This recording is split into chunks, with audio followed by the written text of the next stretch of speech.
السلام علیکم ورحمۃ اللہ. وعلیکم السلام. کیسے ہیں بیٹا آپ؟ ماشاءاللہ. کیا نام ہے آپ کا؟ غلام نبی. غلام نبی. غلام نبی. ماشاءاللہ نام تو بیٹا آپ کا بہت پیارا ہے. ماشاءاللہ غلام نبی. اور آپ آج کیا کرنے آئے ہوئے تھے بیٹا ادھر؟ میں کھیلنے کے لیے آئے ہوئے تھے. Very good. آپ اسکول جاتے ہیں؟ جی. کون سی کلاس میں پڑھتے ہیں آپ؟ 3. کلاس میں. ویری گڈ ماشاءاللہ. تو آج آپ کیا سنائیں گے بیٹا؟ تلاوت سنائیں گے آج. Very good. تلاوت قرآن پاک. تو شروع کریں بیٹا پھر تلاوت قرآن پاک. اعوذ باللہ من الشیطان الرجیم. ماشاءاللہ. بسم اللہ الرحمن الرحیم.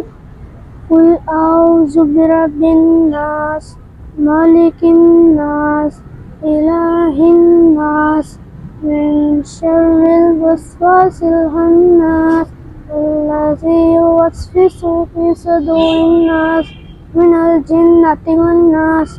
آمنت باللہ. صدق اللہ العظیم. ماشاءاللہ ماشاءاللہ. بہت پیاری تلاوت کی ہے بیٹا آپ نے. میں دعا گو ہوں کہ اللہ تعالیٰ آپ کی آواز میں مزید برکتیں عطا فرمائے. تو آپ اسی طرح محنت کرتے رہیں. آپ کسی قاری صاحب کے پاس پڑھتے ہیں آپ؟ نہیں، وہ آنٹی آتی ہے. آنٹی آتے ہیں. ویری گڈ ماشاءاللہ. بہت اچھی تلاوت کی ہے بیٹا آپ نے. اللہ تعالیٰ آپ کے علم میں برکتیں عطا فرمائے. آپ کی عمر میں اللہ تعالیٰ برکتیں عطا فرمائے. تو دوستو یہ بچے کا ٹیلنٹ تھا. دیکھیں چھوٹا سا بچہ ہے, بالکل معصوم بچہ, اور اس نے تلاوت قرآن پاک کی ہے کتنی شاندار آواز میں, اور ماشاءاللہ تلفظ بھی کافی اچھا ہے بچے کا. آپ نے بچے کی حوصلہ افزائی کے لیے ویڈیو کو شیئر لازمی کرنا ہے, لائک بھی کرنا ہے. ہم لوگ اسی طرح آپ لوگوں کے لیے نیو ٹیلنٹ لے کر روزانہ حاضر ہوتے رہیں گے. دعا میں لازمی یاد رکھیے گا. اللہ حافظ.